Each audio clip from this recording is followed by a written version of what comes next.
امام جعفر صادق رضی اللہ عنہ حضرت امام محمد باقر کے فرزند اور امام زین العابدین کے پوتے تھے۔ نسب کے اعتبار سے آپ اہل بیت رسول کے چشم و چراغ تھے۔ مدینہ منورہ میں آپ کے مدرسے میں بڑے بڑے فقہا، محدثین اور سائنس دان پروان چڑھے، جن میں امام ابو حنیفہ اور امام مالک جیسے عظیم علماء بھی شامل ہیں۔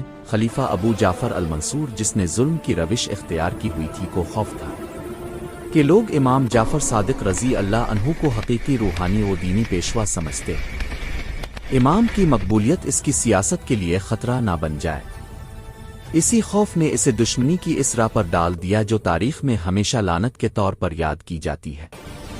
ایک دن خلیفہ منصور کا قاصد امام جعفر کے پاس آیا اور کہا کہ خلیفہ اب سے ملاقات کے منتظر ہیں۔ امام جعفر بن محمد رضی اللہ عنہ چند دن بعد دربار میں ملاقات کے لیے پہنچے۔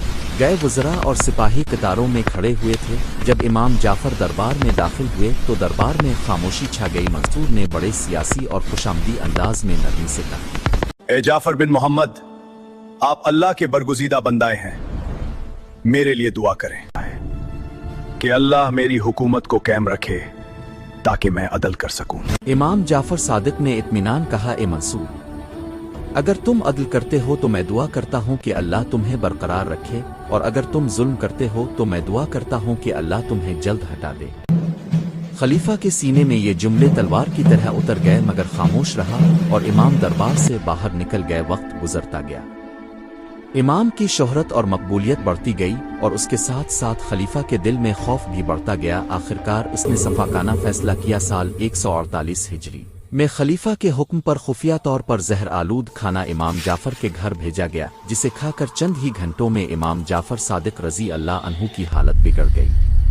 اپنے گھر والوں کو بلایا اور دھیمی آواز میں فرمایا، یہ وہ زہر ہے جو منصور نے بھیجا ہے، میں اپنے رب کی طرف جا رہا ہوں، میری موت پر زور زور سے مت رونا، میری تعلیمات کو زندہ رکھنا یہی میری زندگی کا مقصد تھا۔ آج صدیوں بعد بھی امام جعفر صادق رضی اللہ عنہ کا نام علم، حکمت، تقوی اور سچائی کی علامت ہے۔ اگرچہ علم و عمل کا وہ چراغ مٹی میں تو دبا دیا گیا، مگر بجھایا نہ جا سکا۔